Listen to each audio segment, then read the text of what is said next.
ఈ రాష్ట్రంలో చాలా కులాలు వారి వృత్తిపైనే ఆధారపడి జీవనం సాగిస్తున్నారు. అంటే వేరే పని రాదు వాళ్ళకి. అందులో ప్రధానమైనటువంటిది మత్స్యకారులు. సుదీర్ఘమైనటువంటి తీర ప్రాంతం ఉంది.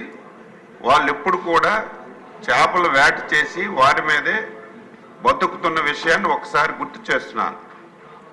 ఈ రాష్ట్రంలో 3,325 చిన్న తరహా సాగునీటి చెరువులు ఉన్నాయి.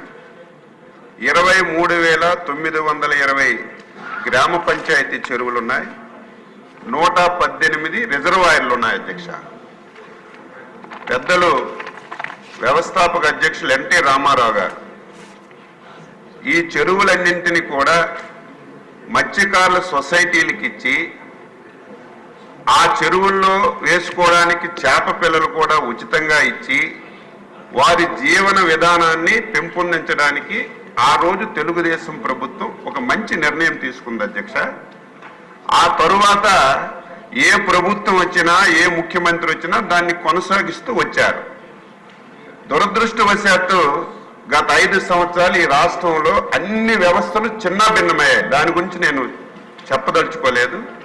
కానీ ఎవరైతే వారి వృత్తి మీద జీవనం సాగిస్తున్నారో అటువంటి వ్యవహారాన్ని కూడా విడిచిపెట్టకుండా దీన్ని కూడా ఈరోజు తీసుకోవాలని చెప్పి ఒక దుర్మార్గమైనటువంటి ఆలోచన చేసి 217 జీవో తీసుకొచ్చారు.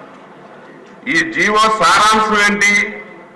ఈ చెరువులన్నీ కూడా ఆన్లైన్లో టెండర్లు పిలిచి సొసైటీలకు కాకుండా ఆ రోజు ఎవరైతే వైసీపీ నాయకులు ఉన్నారో వాళ్ళ కార్యకర్తలు ఉన్నారో వాళ్ళందరికీ ఈ చెరువులు కట్టబెట్టి మత్స్యకారుల జీవితాలతో ఆడుకోవాలని ఒక దుర్మార్గమైనటువంటి జీవోని తీసుకొచ్చారు. అధ్యక్ష, ఒకే తెలిసి జరిగిందో తెలియక జరిగిందో జీవో తీసుకొచ్చారు. తీసుకొచ్చిన తర్వాత ఎంటైర్ మత్స్యకారులందరూ రోడ్డు మీదకి వచ్చారు. అధ్యక్ష, అన్ని రాజకీయ పార్టీలు ధర్నా చేశారు, దీక్షలు చేశారు.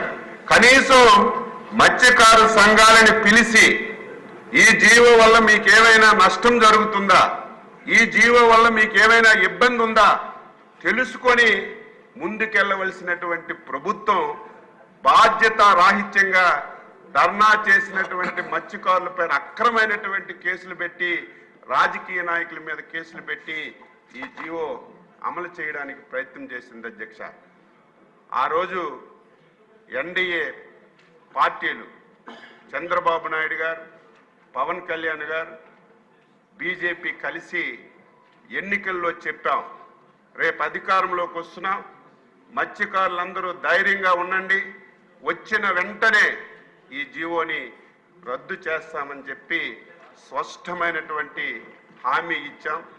మా హామీని నమ్మారు. ఇచ్చాపురం నుంచి నెల్లూరు వరకు ఏవైతే మత్స్యకారులు ఉన్నటువంటి నియోజకవర్గాలన్నీ కూడా అందరూ మా నమ్మకం మీద ఓట్లేసి మమ్మల్ని అందరినీ గెలిపించారు. ఇచ్చిన మాట ప్రకారం ఈ జీవోని రద్దు చేయాలని చెప్పి ప్రభుత్వం నిర్ణయం చేసింది. ఈ నిర్ణయాన్ని రేపు వచ్చే క్యాబినెట్లో పెట్టి తప్పనిసరిగా ఈ జీవోని రద్దు చేస్తామని సభ్యులకి మత్స్యకారులందరికీ తెలియజేస్తున్నాను. రద్దు చేయడమే కాదు అధ్యక్ష, మళ్ళీ ఉచితంగా చేపలు ఇస్తాం. మళ్ళీ మీరు మత్స్య సంపద మీద మీ కుటుంబాలు బాగుపడడానికి, మీ పిల్లల భవిష్యత్తును బాగు చేయడానికి ఏవైతే 2014-19 మత్స్యకారులకు ఒక స్వర్ణయుగం లాగా ఇప్పుడే గౌరవ శాసనసభ్యులు చెప్పారు, వాళ్ళు ఇచ్చాం. వాళ్ళు ఏవైతే పట్టిన చేపలు నిల్వ చేసుకోవడానికి ఐస్ బాక్సులు ఇచ్చాం, అవి తీసుకెళ్లి మార్కెట్లు అమ్మడానికి 2 వీలర్స్ ఇచ్చాం, 4 వీలర్స్ ఇచ్చాం, కోల్డ్ స్టోరేజ్లు పెట్టాం. కానీ గత 5 సంవత్సరాలు ఒక్కరికంటే ఒక్కరికి ఒక్క పైసా ఇవ్వలేదు. నేను మళ్ళీ అందరికీ హామీ ఇస్తున్నాను, ఆర్థికంగా చాలా సమస్యలు ఉన్నాయి. ఆ సమస్యలన్నీ కూడా అధిగమించి వీలైనంత తొందరగా మళ్ళీ ఆ పథకాలన్నీ కూడా పునరుద్ధరించి మత్స్యకారులంటే తెలుగుదేశం, తెలుగుదేశం అంటే మత్స్యకారులు, 42 సంవత్సరాల నుంచి ఈ పార్టీకి నమ్ముకున్నటువంటి కులం ఏదైనా ఉంది అంటే మత్స్యకారులు కాబట్టి వారికి అన్ని విధాల ఈ ప్రభుత్వం సహాయం చేస్తుందని స్పష్టంగా ఈ సభ ద్వారా అందరికీ హామీ ఇస్తూ ఈ అవకాశం ఇచ్చినటువంటి మీకు ధన్యవాదాలు తెలియజేస్తూ సెలవు తీసుకుంటున్నాను. Question number 85